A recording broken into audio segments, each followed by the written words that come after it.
Hello and welcome to the Parents Roundtable. Experts and everyday parents discuss the common parenting issues.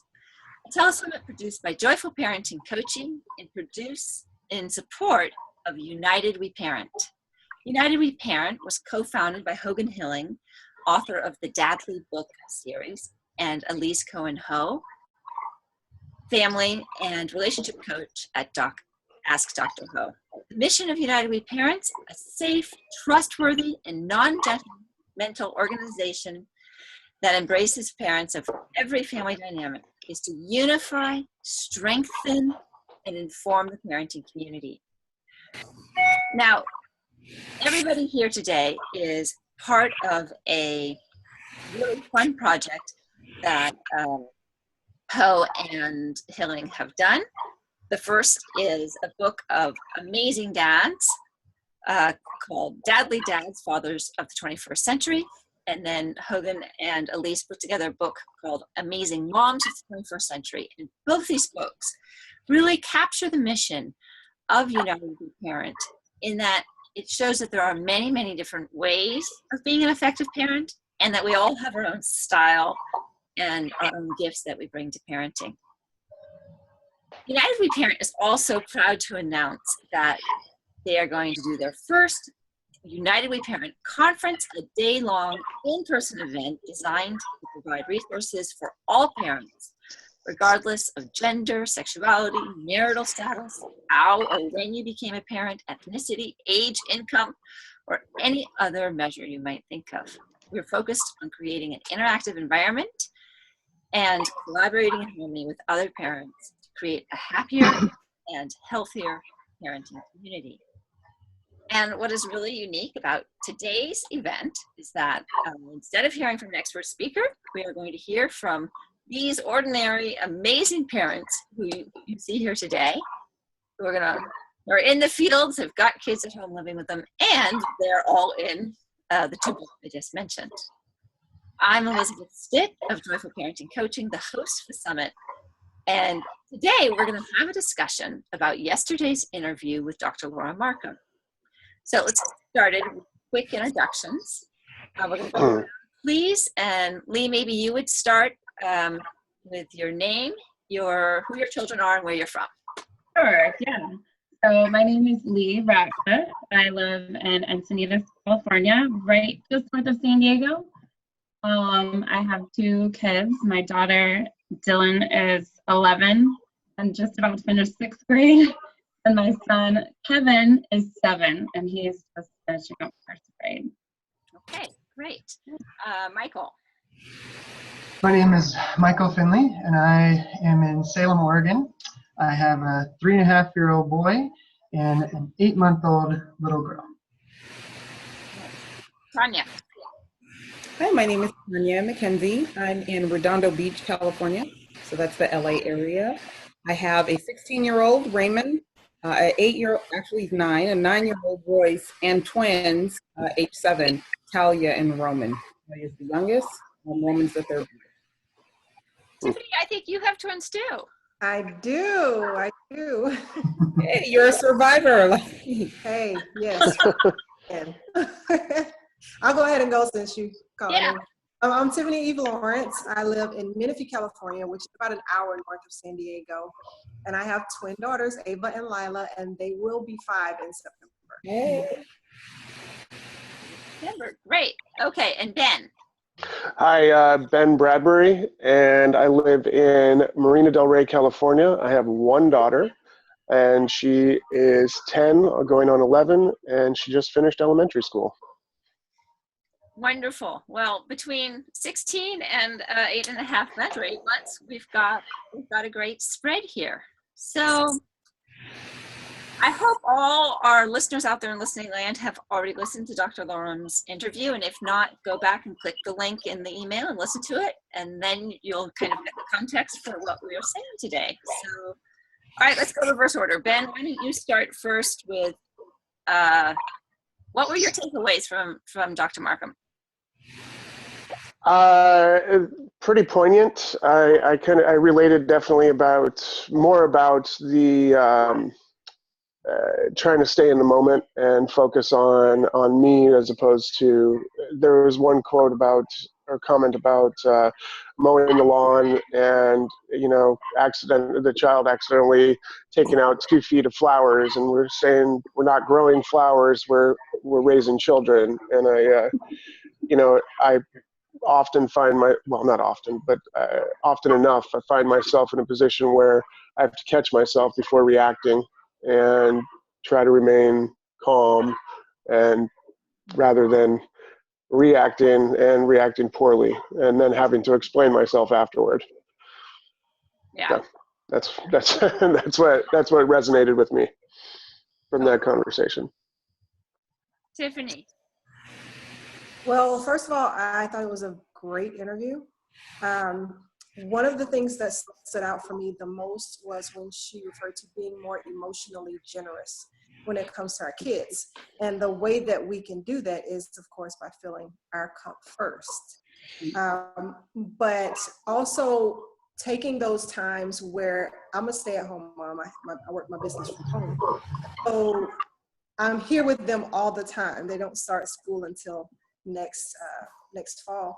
So basically, when it comes to those daily tasks, sometimes it can just feel like a task, whether it's making their breakfast, whether it's giving them a bath.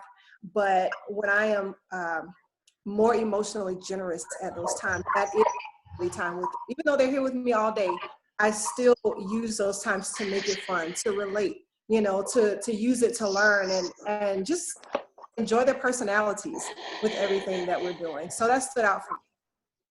Yeah, great. Tanya. What I really got from that is very important to me is that we have our own emotions in check. I think a lot of times we feel like when something's not going right with our kids, we almost take it personally. What did I do wrong for them for this to happen? So part of it is being secure in knowing that you are raising adults and not kids, right? So we need to talk to them as if we are transmitting what should actually be happening, which is have a conversation about it. When things go wrong, you're enough in yourself to know that you're teaching them, how to be a responsible, mature adult. Have that conversation with them instead of immediately jumping into your emotions about a situation, because that in itself is what you're teaching them, right? Is to be emotional about things instead of getting down to the root of why it happened and how we can prevent it. And, that's where it kind of spirals out of control. So first thing is absolutely getting your own emotions in check before these types of things happen. Know that we're raising adults, not kids, because we don't want them to be big kids. We want them to be responsible, communicative adults.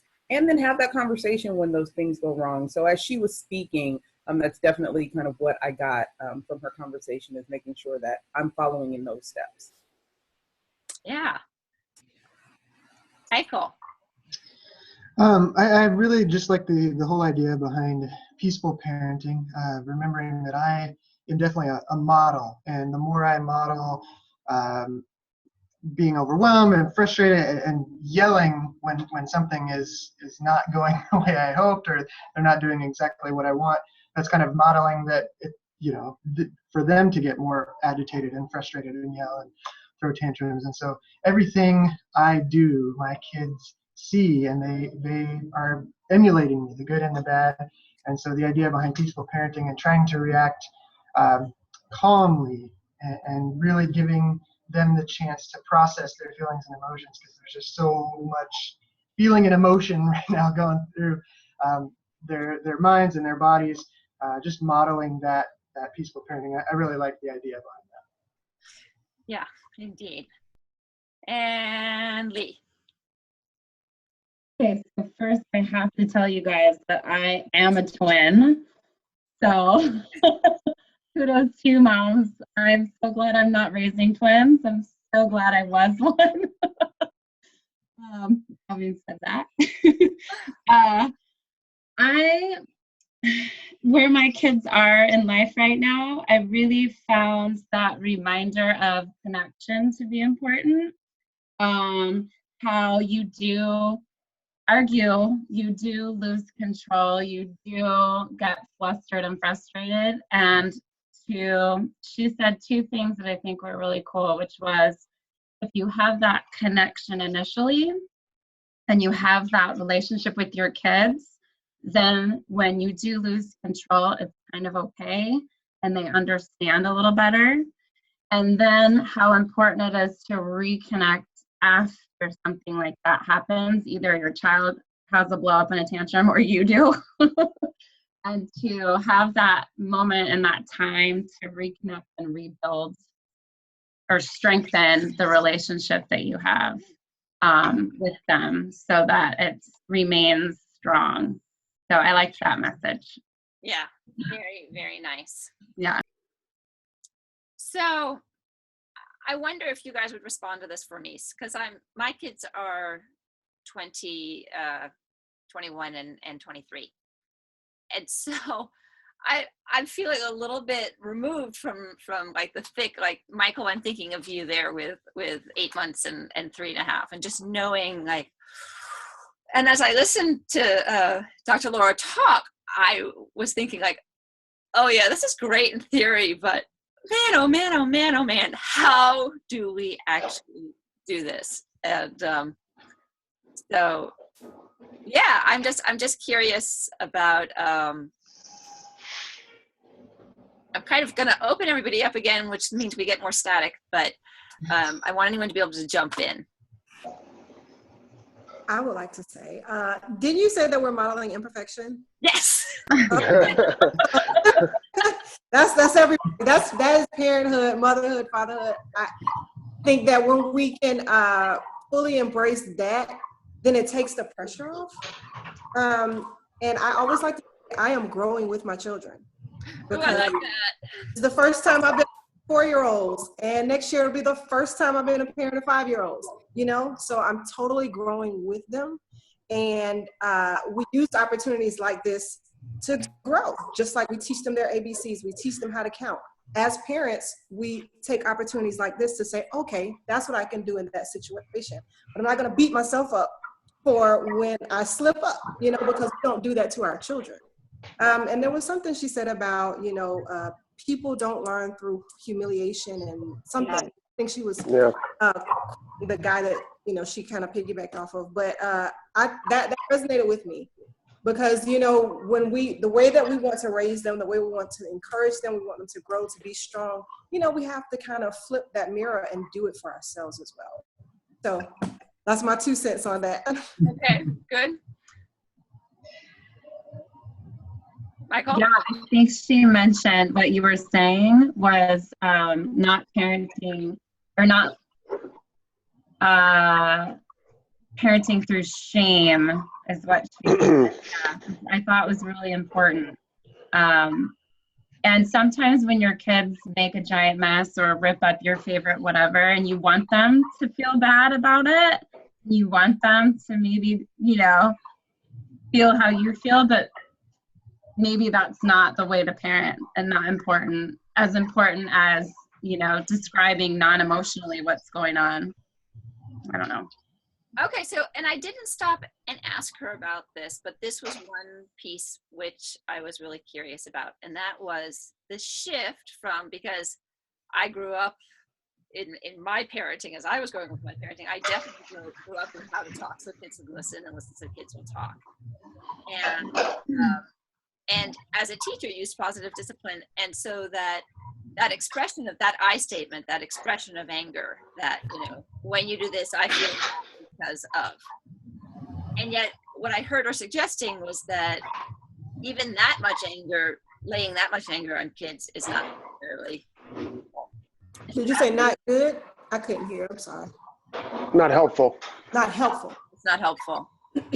I disagree. So yeah, I disagree because, well, I'll just tell you what I do with my kids. Basically, if they've done something that they weren't supposed to do, if they were disobedient, or if they, you know, just made a big mess of something and it was an issue, I tell them why. I tell them what they did, how it affected me or the situation and the outcome. I don't shame them. I don't beat them up about it, but I want them to understand that whole process of thought so they'll understand the effect that their actions took. Now, maybe that's different than what she said. I don't know for sure. But but I do like to have their, that conversation with them and make sure that they understand. I got the feeling she was suggesting more that it always going kind of back to what's with the empathy with them and what was going on with them when they were misbehaving and when they were doing something that we needed them not to do. So rather than kind of laying that level of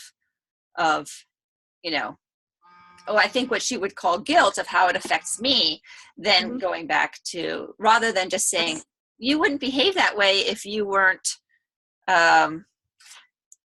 upset, right? So she gave the example of the brother misbehaving. And so rather than it being, the real emphasis being, I guess it was more the first emphasis. The first emphasis was on what's going on with you that you're behaving this way. And that's part of the conversation too. So, I on top of all the things that I did say, it's okay. So why did you do this? So it's a part of the conversation. So I get that. Yeah. Okay. Again, I'm going to open us up. Whoops.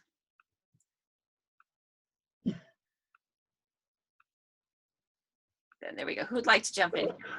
I wanted to kind of respond to that in regards to not parenting and training, right? So I try to make sure that we're always in a problem solution standpoint. That keeps me from being irate or going nuts when something happens. But I'm also trying to teach them, because kids will, initially, even if they fall, they initially scream and then they realize, oh, I'm not going to die. So before we even get to that point, we start working on methods and techniques like, okay, just count to 10 first. And then if it's bleeding or if it's still, hurting, then we'll, escalate your treatment. But it goes with everything in life. Let's find out what the problem is. And then let's talk about some solutions or how we could have prevented that from happening. So even in situations, let's say they decide to tear up the living room. Well, why'd you do that? But you don't like cleaning up. So you could have did that in your room and that would have kept me from being upset, right? You don't want mom to be upset. So if you're going to do that, then you should probably do it in your room. So just always being in a mindful situation to where we're talking through solutions and being preventative. So you don't want me or dad to act a certain way. These are some of the ways that you can handle it, and always going through that as young as 2, as young as they've been, we've had that conversation. If they can understand English, we talk through it, but that also teaches them to not jump to conclusions when there's something they could possibly be emotional about. And I don't shame them, because we talk through some of my own problems, like, oh my God, I burned the boiled eggs, right? So how did that happen? Well, I wasn't paying attention because I was doing this and that. So letting them know mom makes mistakes too, or dad makes mistakes too. So it gives them opportunity to see where we all make mistakes. And then they identify my problems. If I'm getting a little girthy and haven't been working out, they will let me know. This is why, mom, you haven't been going. So if you don't want to feel fat, you should probably go to the gym. But it just allows more conversation and logic to go into the process. And of course, there's always those times when things get a little out of hand, but we try to keep the shaming part out of it and be more solution oriented in our parenting. Yeah. Okay, great. Let's see, Ben, what about you? Well, I've always kind of what I always try to teach is situational awareness. So I guess that kind of encompasses all of what we're talking about here, and having an understanding of why and what and how, and then talking about it. But that in itself eventually educates the kids, or educates me, for instance, and reminds me later on, if there's a similar situation comes up, then we've already gone through it and we're aware of it and we've talked it out, and hopefully there's a bit more of I think everybody's a little more conscious of the way things could potentially play out if we've already talked about it and if we've already gone through similar situations. Sorry, my daughter's in the background.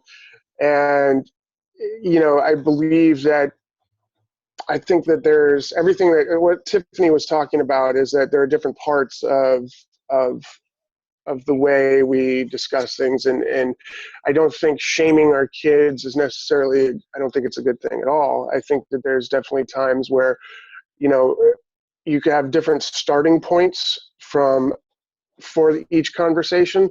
So if there's, a mess in a room, we could start talking about why there's a mess and what, the effects of how, that it plays on each person. So me having to go and clean it up, or her having to go and clean it up. But the shaming aspect of it is not, to me, is never really productive. I don't think that's, I think having an understanding of what's caused by the mess, for instance, or how much time it's going to take, what it's taking us away from doing. I don't think that shaming somebody for making a mess is necessarily a good thing on any part. Sorry, rambling. No, good, thank you. And Michael, let me get you unmuted here. Yeah, just thinking about modeling imperfection, one of the things that I have felt like is the most important for me as a dad, modeling that imperfection, making sure that my kids know how to apologize and atone for mistakes when they've made them. And the same goes for me, is I have to show them that, I am not perfect as well. I make mistakes. And one of the most important things I can do is show them how to atone for that mistake, how to say I'm sorry, how to really make up for it. Because I kind of feel like the measure of a really good, strong, successful person is not that they necessarily avoid mistakes, but how they respond and react and fix mistakes when they've made them. Oh, the phrase popped in and then it popped right out again. Right. So what can we do to make this situation right? This is one of my favorite questions about that. Yeah. And that's the same thing for me too, that when I need to apologize, that's often the question I ask is, I screwed up here. What can I do to make this okay?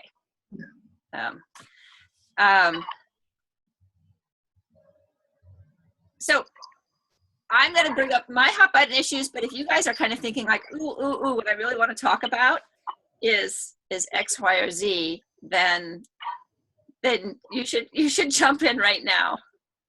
Does anybody have a burning need? Okay, so I'll bring one up since you guys weren't quick on your burning needs. The part of this which was most interesting for me, reflecting on my own parenting, was when I asked about the shift from like connection to independence. And she said, yes, she's all for independence. However, she doesn't want parents forcing independence. She wants it to be in responsiveness to the kid. So, and that I understand, like when they're little, like, when you're dealing with 2, 3, 4-year-olds, bringing them into the fold and seeing what they're interested in terms of like, what skills do they want to practice? Do they want to practice spreading their butter or putting on their shoes? And at the same time, what I am seeing, and you guys can tell me what your reflection is, what I'm seeing as a parenting coach is that we're so worried about our kids like going to school and doing their schoolwork and doing all their activities that we are no longer really expecting them to like get up and get dressed and make their lunches and pack their bags and get out the door on their own in the same way that I know I expected my daughter to. So I'm curious how you guys feel about the peaceful parenting idea of like, yes, I'm going to foster independence, but I'm really going to be looking for the signs from the kids that they want it. And then, okay, how do we bring in the reality of like, excuse me, I'm one person, I can't do it all. I want you kids to help me out. Okay, I'm going to open you up here. I really like the idea, what she was talking about, of using just everyday moments to connect. Like not, you don't connect after you eat breakfast, but you're connecting while eating breakfast. And it doesn't necessarily matter what you're eating or what you're spending that time together, because time is getting so finite and there's so many hours in a day that you want to take advantage of every opportunity. And so bringing them into those everyday moments, and there's ways to foster that independence while doing that. One of the things that my wife does an amazing job of is having our son be her sous chef. And so he is learning a lot of how to cook and help prepare meals, and they're bonding and connecting to something that she loves. and he is learning and gaining some independence as well, seeing that he can do it, and he's always proud of those things that he and his mom have made, and I always enjoy getting to eat them. Nice, very nice. Lee, are you wanting? Yeah. This is really hit home for me. I have two children with two very different personalities. And my son, who is 7, wants to do everything by himself to the point where I have to slow him down and help him and tell him to ask for help. My daughter, who is 11, I would still be tying her shoes if I didn't really push her to be more independent. And I think her being my firstborn was part of that, I don't know, difference. But she's good with me making her breakfast and, helping her, pouring her a drink and, all that stuff. She's good with that. So I took away a couple of things. I think the first one is, I think she has a great idea, Dr. Markham, with this independence thing. I think you really have to take into effect your own children's personalities, and that's just going to change, and you have to adapt that way. I liked her when she kind of gave us an allowance to help your child sometimes. And that was really, I felt a burden lift off my shoulders because my daughter does want help a lot. And I thought, oh, well, if she stayed up super late last night doing homework, maybe I'll tie her shoes for her this morning. It's not the end of the world because I'm so focused on having her become more independent as she's getting older. It was nice to kind of have someone say, it's okay if you do it for her sometimes. Yes. Yeah. I really like that. Yeah. But it is a very big juggle and very much on my mind right now with her, especially as she goes into junior high. Yeah. So, good. And I'm struggling with it. Tanya, you had your hand up. Let me get you unmuted. So one of the things that I've learned is that, when people talk about, oh, which child is your favorite, you parent all kids the same, but then they turn out different. That's because they all need different things, right? So I found it pretty interesting that after I screwed up my first kid, with the younger ones, I would make a list of these are the things that we do in the morning, 1, 2, 3, 4, 5, right? And I go around, I help everybody get their stuff done. My daughter is the youngest one. While I'm helping the boys, at some point she just decided, yeah, I got this. So I'd still be helping them and tying shoes, and she'd come out the room fully dressed, ready to go. That just lets you know clearly that everybody kind of learns at their own pace. Everybody needs different things. So part of parenting that I've learned to accept is that some days you're going to have a favorite that day, but every day somebody's going to need something different. And you have to be flexible in your parenting as they are kind of growing into their independence, because there's going to be some things that they master faster than the other one, or than your girlfriend's son the same age. You're going to see, serious differences in that. So it comes from a lot of patience, I think, and then being okay that you're not going to be able to give everybody everything because they're all going to need something different. Nice. Yeah, that totally makes sense to me. Ben, good. One moment. Here we go. Okay. Hi. All right. So one of my big things is I feel like as a parent, the most important thing that we can do is provide opportunity for our kids. In that there's a sense of empowerment that these kids are going to have, figuring out what, by providing opportunity. I mean, like, giving them options as far as what sports they'd like to play or what meal they'd like to eat, or whether or not, they want to go outside and play as opposed to staying inside and doing a puzzle or something to that effect. What comes from that, and what Michael was talking about, how his wife and son, they do cooking together. My daughter and I do the same thing. And there are certain subtleties that go along with that. Allowing them to take part in something is very empowering for these kids, and then they're going to start making decisions and having an understanding.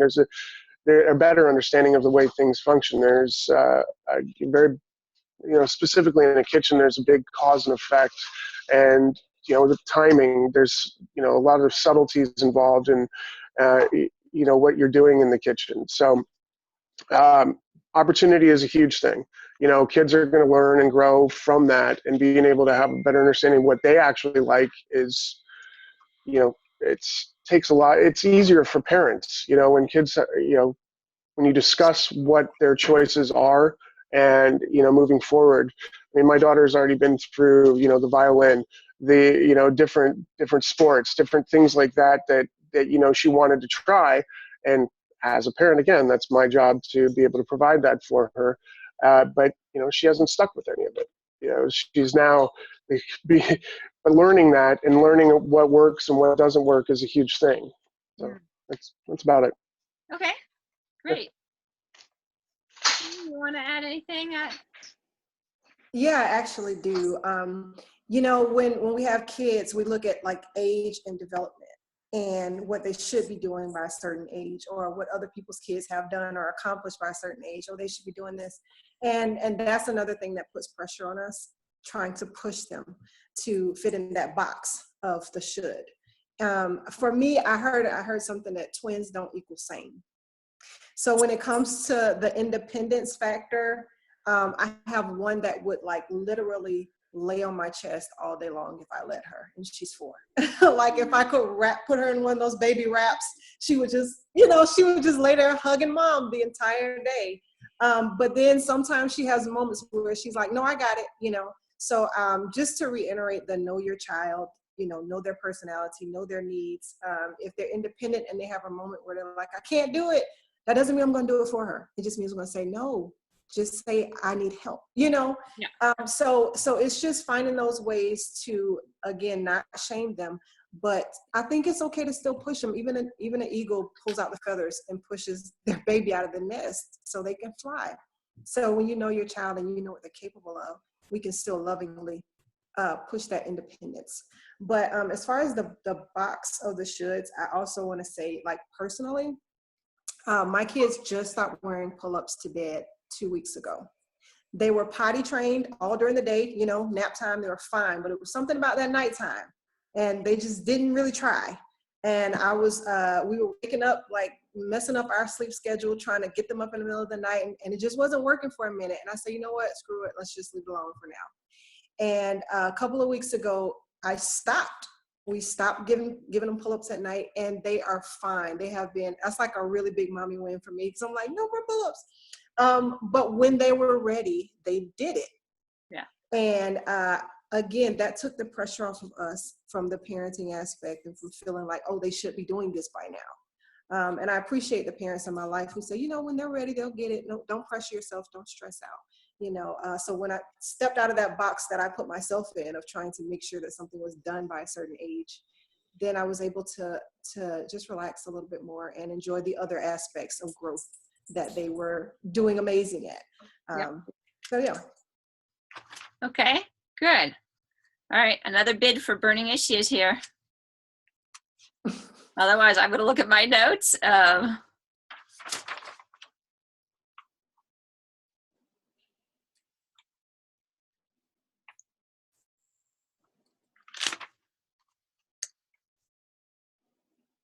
I have a question. I would love to find out from you guys, where is the cusp of, I'd say, the peaceful parenting and lack thereof in regards to parenting? Like, where do we let some things go? Or do we ever or does everything need to be addressed? You know what I'm saying? So are we sometimes a little too stringent in regards to child rearing and trying to teach and educate and rear and teach them the rules and discipline and things of that nature? Are we ever doing too much? Where is that line at? I will just offer this perspective of children over 20 and more than 3,000 students over a 25-year teaching career. And that is that if you think of that graph of authoritarian parenting, permissive parenting, And authoritarian parenting, high expectations, low warmth. Permissive parenting, high connection, high warmth, low expectations. And, you know, so the ideal is that we're coming somewhere towards the middle where we're balancing our high expectations and our levels of connection and warmth. But it doesn't have to be the bullseye. You know, I have seen a lot of different parenting choices that are really inside the box, right? Outside the box, you've got abuse and neglect at the other end. But that box is pretty big, I think. And that's one of the biggest shifts that I think I've had to make as a person, as a teacher, and as a parent, is that I came with pretty idealistic, rigid ideas of this is the way to do it. And it's not. It's not. You know, and all you have to do is to look at one particular issue. My husband's Indian, and my experience of Indian parents is that it just kills them if their kid isn't eating. And so, you know, they will follow their child around with a spoon to try to get those last spoonfuls in. And that's important to them. And I think, oh my God, I would never put that much energy. If they're hungry, they'll sit down and they'll eat. And yet it totally works. So I'm opening it up. Very good example. But then you don't want them to go to school hungry, and the teacher thinks you don't feed your kids. Yeah, I don't care about that. Okay, but don't care about it, right? Okay. If you're hungry, you eat. If you're not hungry, then your next meal will come later. I don't know. So, I mean, I think that there's room for our own personalities. So, Ben. Yeah, one thing that I've been asked, so we do what my daughter and I do together. We're called daddy-daughter cooking. And one thing that I get asked by a lot of parents is, how do you get kids to eat like green stuff or things that you make, or you know, try to push on them different varieties of foods. And the best suggestion I can give is to have, there's my daughter right behind us, is to have them cook it themselves. There's a certain empowerment involved in that, you know, even if it's awful, god awful food, that they've added too much salt or they've done too much of something in there, that despite that, and because of it's them doing it, you know, they could burn some, you know, they're going to eat it. They're going to eat it, and they're going to figure and do it because it makes them, it's something that they created. That's just my 2 cents on that. Give them the opportunity to do it themselves. In terms of being too stringent, that's one of the things I'm working on too, and learning more. Like there are behaviors that can just be ignored. There are things that they do that we don't really want them to do, that aren't quite like timeout worthy, or you know, we don't necessarily need to address every behavior if it's something that we can ignore. And it's something that I'm still definitely trying to find that line of what's too strict, what's too permissive, and with a 3.5-year-old that really craves attention and really wants that attention all the time, it can be really difficult to ignore. But I'm learning that there are some times when things can just be ignored, and not getting attention for something is as good of a behavioral support as actually giving it negative attention, because they're looking for attention. If they're not getting it, they'll get bored and kind of move on to something else.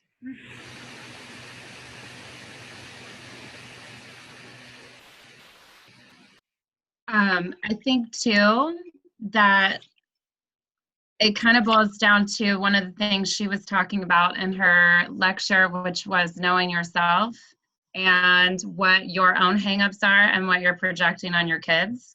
So I'm starting to learn that most of the things I'm really worried about that are going to happen to my kids are really things that either happen to me or, you know, things I regret, all that stuff.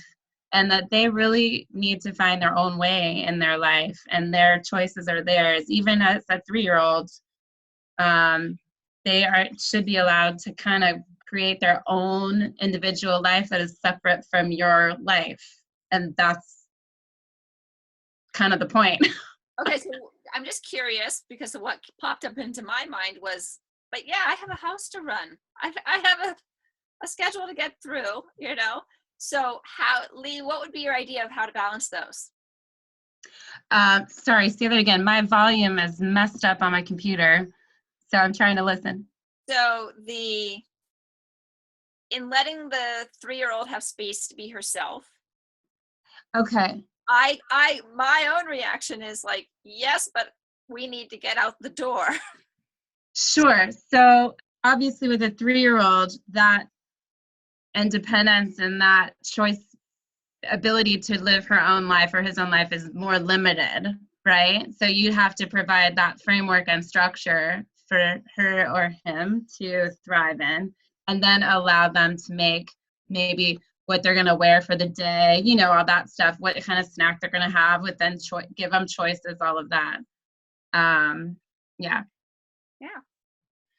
All right, let me open everybody here. We're coming to the end of our time, and I love hearing the real examples. I love the varying opinions. Any last things that have to be said?